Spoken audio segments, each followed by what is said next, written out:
উপজেলা চেয়ারম্যানে যদি কোনো গোনা করে ফেলে, গম চুরি করে, ওই রাস্তার গম চুরি করে, হগিন্নি বেডির লেগে বিস্কুট আইছে, সেই বিস্কুট যদি চুরি করে, তাইলে এমপি সাহেব জিগায়, কিরে তোর এলাকার থেকে খবর আইলো তুই বিলে ওই উটের গুস্ত দাস নাই, দুম্বার গুস্ত দাস নাই, করছস কি?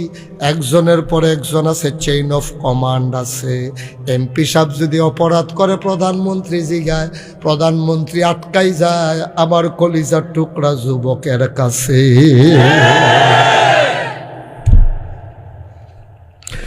ও মুসলমান,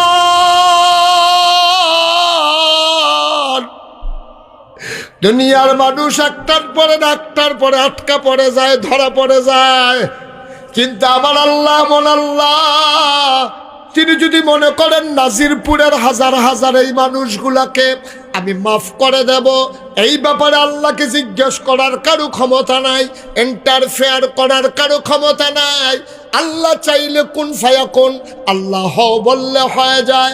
আল্লাহ যদি মনে করেন সবগুলো জান্নাত, এই মানুষকে জান্নাতি বানাই দেব, প্রশ্ন করার কারো কোনো অধিকার নাই। বান্দা গড়াগড়ি খায় মসজিদের ভিতরে, কথা মনে আছে নাকি? আমি আর করব না।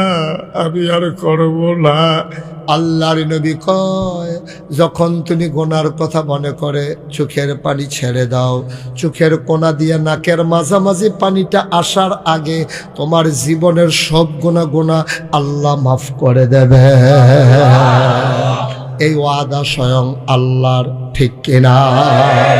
কষ্ট হচ্ছে আপনাদের? ও মুসলমান,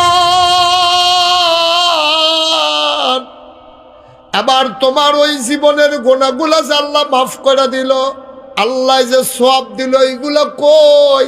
কিয়ামতের ময়দানে যখন হিসাব শুরু হয়ে যাবে, আল্লাহ ডাক দিয়া বলবেন, বান্দা ও বান্দা, আয় আয় আয় দেখি তোর আমল নামা। এই হবিগঞ্জ জেলার মাধবপুর উপজেলার নাজিরপুর নিবাসী জনাব মোহাম্মদ আব্দুল করিম, এদিকে আসো। আব্দুল করিম যাবে, হাতের ভিতরে আমল নামা, আল্লাহ এক কপি নিয়ে বৈশা রইছে। আল্লাহ আব্দুল করিম রে, আমল নামায় তো নামাজ দেখি না, রোজাও তো দেখি কম কম। কয় আল্লাহরই ছোটবেলা যে ভাঙছি হেডি। কয় নামাজ, কয় শীত বেশি পড়ছিল, আল্লাহ সহ্য করতাম পারছি না। কয় এত দান করলে কেমনে হইব? এদিকে আয়, আইনা সেরা কইব যা জাহান্নামের দিকে রওনা দে।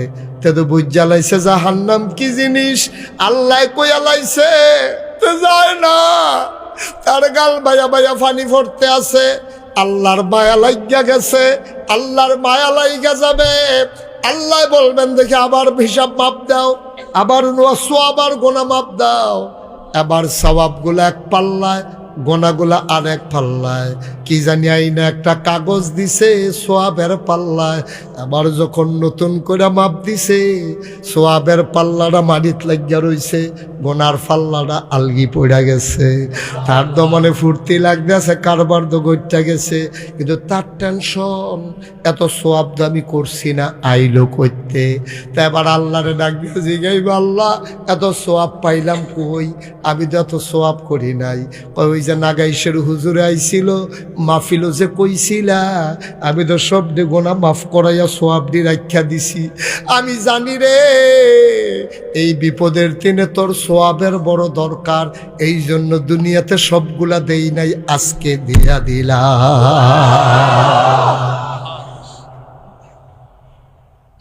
আমি জানতাম এই বিপদের দিনে তোর বড় দরকার সওয়াবের, তুই আটকা পড়ে যাবি, সওয়াব পাবি কই?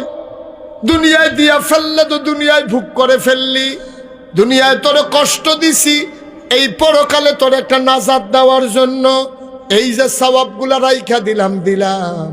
আপনি চিল্লান দিয়া বলবেন, হ নাগাইশের হুজুরে এই কথাটা কইছে, সওয়াব বিলে কিছু পরকালের জন্য রাইখা দেবে কিয়ামতের ময়দানের জন্য।